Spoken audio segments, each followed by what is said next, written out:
இன்றே டவுன்லோட் செய்து உங்கள் ஃபேவரட் ஷோக்களை என்ஜாய் பண்ணுங்க. உன்னை நிரந்தரமா பிரிற மாதிரி ஆயிடுச்சேன்னு கலங்கி போய்தான் விஷத்தை குடிச்சிட்டு.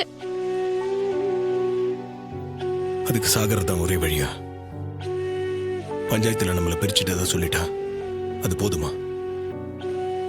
சட்டப்படி நீயும் நானும் கணவன் மனைவி, அப்படியெல்லாம் யாரும் பிரிச்சிட முடியாது. அதை விட முக்கியம், பிரியணும்னா முதல்ல அதை நீயும் நானும் தான் முடிவு பண்ணணும்.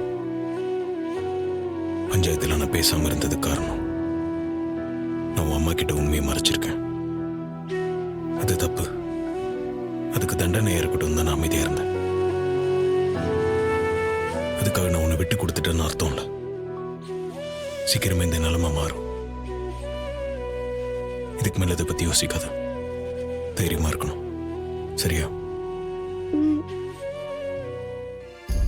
இனிமேல் இந்த மாதிரி தப்பான முடிவு எடுக்க மாட்டேன். எனக்கு சத்தியம் பண்ணு.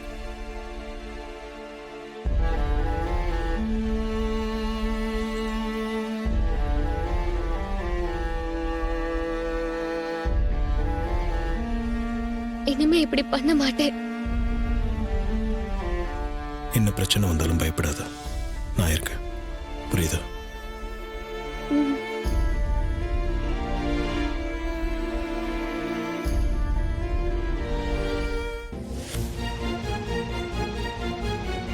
டாக்டர் ரேவதியை செக் பண்ணிட்டு என்ன சொல்றாருன்னு பாத்துட்டு வரேன்.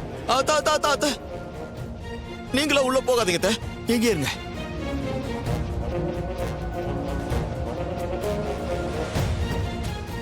ஏன் மாப்ள?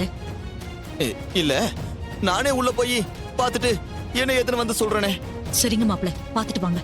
ஏன் இப்ப எதுக்கு அக்கா உள்ள போவேனான்னு சொல்ற? அவ போனா என்ன? சின்னத்து, இந்த நேரத்துல உங்களுக்கு சந்தேகம் வந்துருச்சா? உங்களை திருத்தவே முடியாதா? அக்கா போலனா என்ன? நான் போய் பாத்துட்டு வரேன். சின்னத்த, நீங்களும் போவேனா? இருங்க. ஏன் நான் ஏன் போக கூடாது? இங்க பாருங்க, உங்களை பார்த்தாலே ரேவதிக்கு பயங்கரமா கோவம் வரும். அதான் போவேனான்னு சொல்றேன். ஆமாண்டி, நம்ம ரெண்டு பேரையும் பார்த்தா இப்ப ரொம்ப கோவப்படுவா. மாப்பிளைய போய் பாத்துட்டு வரட்டும். பெரிய தேவை சொல்லிட்டாங்க, நீங்க போகாதீங்க. நானே போய் பாத்துட்டு வரேன். வரமாமா.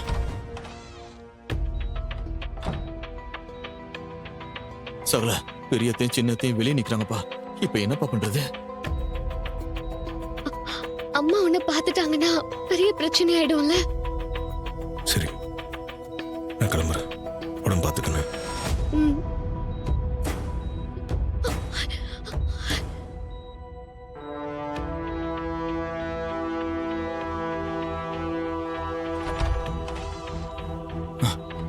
அப்பாடா, நீ பதட்டப்படாம இரு. நான் போய் அவங்க அனுப்புறேன். ஹலோ, எப்படி இருக்க? உடம்புக்கு எந்த பிரச்சனையும் இல்லையே? நான் நல்லா இருக்கேன். எனக்கு எந்த பிரச்சனையும் இல்ல. ஹாஸ்பிட்டல்ல இருந்து டிஸ்சார்ஜ் ஆகி வீட்டுக்கு வந்துட்டேன். சரி, எதுனா சாப்பிட்டியா? இப்பதான் ஜூஸ் குடிச்சேன். ஒன்னும் பிரச்சனை இல்ல. சித்தி தான் வீட்டுக்கு வந்ததும் வராதமா பிரச்சனை பண்ணிட்டு இருக்காங்க. என்ன பிரச்சனை பண்றாங்க? பஞ்சாயத்துல தான் காசை வெட்டி போட்டு ரெண்டு பேரையும் பிரிச்சு விட்டாச்சுல்ல. அப்புறம் இதுக்கு தேவையில்லாம விஷத்தை குடிச்ச. அவனுக்கும் உனக்கும் என்ன சம்பந்தம்னு சண்டை போட ஆரம்பிச்சுட்டாங்க. நானும் சும்மா விடல. இதனோட பர்சனல், என் விஷயத்துல தலையிடாதீங்க, எதுவா இருந்தாலும் நானும் என் அம்மாவும் பேசிக்கிறோம்னு சொல்லி நீங்க குறுக்க வராதீங்கன்னு நோஸ் கட் பண்ற மாதிரி பேசிட்டேன்.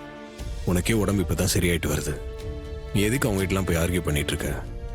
அவங்க குணம் உனக்கு தெரியும்ல. போட்டோன்னு விட வேண்டியதானே? இப்படியே விட்டுட்டு போறதாலதான் அவங்க அராஜகம் நாளுக்கு நாள் அதிகமாயிட்டே போகுது. அவங்களுக்கு மரியாதை கொடுத்தா காப்பாத்திக்க மாட்டாங்க. எல்லா விஷயத்திலயும் மூக்க நுழைச்சா வாங்கி கட்டிக்க தானே செய்யணும். அதோட உன்னை டிரைவர்னு சொல்றத என்னால தாங்கிக்க முடியல. நீ எவ்வளவு பெரிய பிசினஸ் மேன், அங்க உன்கிட்ட வேலை செய்ய 1000 பேர் இருக்காங்க. அதெல்லாம் விட்டுட்டு நீ இங்க டிரைவரா வேலை பார்த்தது நம்ம ரெண்டு குடும்பமும் ஒண்ணு சேரணும் தானே. இதெல்லாம் அவங்களுக்கு தெரிஞ்சுமே டிரைவர்னு சொல்றது வெறுப்பேத்துறதுக்கு தானே. அதான் லெஃப்ட் அண்ட் ரைட் வாங்கிட்டேன். ரேவதி, நீ அவங்க பேசுறதெல்லாம் மனசுல போட்டு குழப்பிட்டு இருக்காத. இல்ல, நான் பாத்துக்கிறேன். நீ கவலைப்படாம இரு. உன்னை பத்தி வேணும்னே அவங்க அப்படி எல்லாம் பேசுறப்போ என்னால தாங்கிக்க முடியல. அதான் பதிலுக்கு பேச வேண்டியிருக்கு. சரி, அதை விடு, நான் பாத்துக்கிறேன்.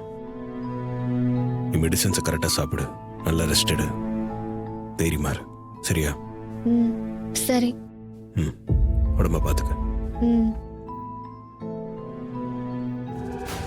வா மருமவளே, உன் அக்கா வீட்ல என்ன நடந்துகிட்டு இருக்கு? அந்த டிரைவர் பயலோட பொண்டாட்டி ஆஸ்பத்திரியில இருந்து வீட்டுக்கு வந்துட்டாளா? அவ ஏண்டா வந்தான்னு இருக்க. ஏன் மருமவளே ரொம்ப சலிச்சுக்கிற? ஏதாவது பிரச்சனையா? அவ இப்பெல்லாம் ரொம்ப பேசுறாத்த. சித்திங்கிற மரியாதை கொஞ்சம் கூட இல்லாம எடுத்தெறிஞ்சு பேசிட்டு இருக்கா. அவளோட பர்சனல் விஷயத்துல நான் தலையிடக்கூடாதான், அதுக்கு எனக்கு எந்த உரிமையும் இல்லைன்னு சொல்றா. நான் தூக்கி வளர்த்த கழுத இன்னைக்கு என்னையே யாருன்னு கேக்குறா. ஏன் உன் அக்கா காரி அவளை கண்டிக்கலையா? அவ கண்டிச்சாலும் அவ கேக்குற நிலைமையில இல்லத்த. அவ புருஷனை ஒண்ணு சொல்லக்கூடாதுங்கிறா. நான் அவனை டிரைவர்னு சொன்னாலே கொதிச்சு போறா. ஏன் புருஷனை எப்படி டிரைவர்னு சொல்லுவ? அவரை பத்தி ஏதாவது பேசினா நான் சும்மா இருக்க மாட்டேன்னு என்னையே மிரட்டுறா. வீட்ல வச்சு அவ உன்னை இவ்வளவு தூரம் அசிங்கப்படுத்துறாளா? ஆமாங்க, மத்த பொண்ணுங்க மாதிரி அவ இல்ல. என்ன மட்டும் இல்ல, சமயத்துல என் அக்காவே எடுத்தெறிஞ்சுதான் பேசுறா. எல்லாம் அந்த டிரைவர் பையன் கொடுக்கிற தைரியம் தான். இல்லன்னா அவெல்லாம் இவ்வளவு தூரம் பேச மாட்டா. அவனை வீட்டை விட்டு துரத்துனாலும் அவன் இங்கேயே இருந்துகிட்டு நமக்கு டார்ச்சர் கொடுக்கறான். வெளியே போன நம்மள திரும்பவும் லாக்கப்புக்குள்ளேயே வர வச்சிட்டான் அவன். ஊர் உலகத்துல எங்கேயும் இப்படி நடந்திருக்காது. வலிய வந்து அரெஸ்ட் ஆனது ரொம்பவே அசிங்கமா இருக்கு. சரி, இதையெல்லாம் நாம அப்புறம் பாத்துக்கலாம். மருமவளே, நாளைக்கு காலையில தானே செங்கல் சூளைய சாமுண்டீஸ்வரி ஏலத்துக்கு விட போறா? ஆமாத்த, அதுக்கான ஏற்பாடெல்லாம் நான் செஞ்சுட்டு தான் இருக்கேன். மருமவளே, எக்காரணத்தை கொண்டும் அந்த செங்கல் சூளை வெளி ஆளுங்க கைக்கு போக கூடாது. ஆமா, ஏலம் எடுக்க வரவங்க லிஸ்ட நீ தயார் பண்ணிட்டியா? தயார் பண்ணிட்டேன். அப்போ அவங்கள எல்லாம் நேர்ல போய் பார்த்து ஏலத்துல கலந்துக்கோங்க. ஆனா ஏலம் கேட்காதீங்கன்னு சொல்லு. அவங்களுக்கு வேண்டியதெல்லாம் செஞ்சு கொடு.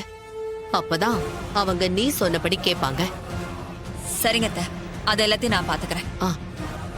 அப்புறம் நீ ஒரு ஆளை செட் பண்ணி ஏலத்துல கலந்துக்க வை. அவ ஏலத்துல செங்கல் சூளைய வாங்கட்டும். அதுக்கப்புறம் அத சிவனாண்டி பேருக்கு மாத்தி எழுதி வச்சுக்கலாம்.